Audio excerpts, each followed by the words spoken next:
there's content marketing, right? And if you go out there and just share information, then you're an information marketer.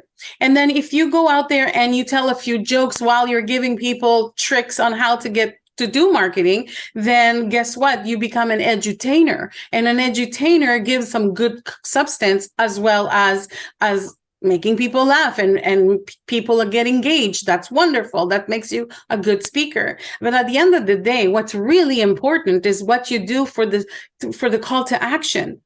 The CTA is the most important thing. So if you don't have that in any of your talks, then you've wasted your own time, not the people's time. They got the value because you shared something. But if you didn't tell them what to do with that information or how to use that information, then you actually did a disservice to yourself. Oh, you're setting me up here, Orly.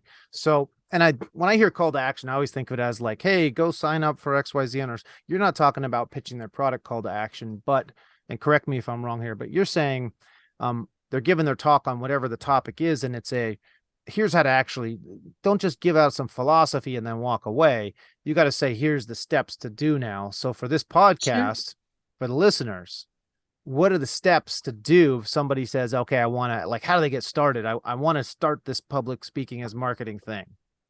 Well, first you gotta want it badly enough, because it's a long process in the beginning. And if you don't have the patience and if you want instant gratification, I would say don't do it.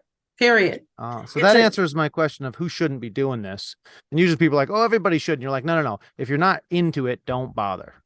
If you're not going to do the work, I mean, when I tell my clients you're going to make 150K your first year, I say, okay, well, you got to give me at least 1 hour a day, 5 days a week. Do you have that time? Are you going to commit to it? And if you commit to it, then I can guarantee it. If you don't commit to it, then what's the point to even start?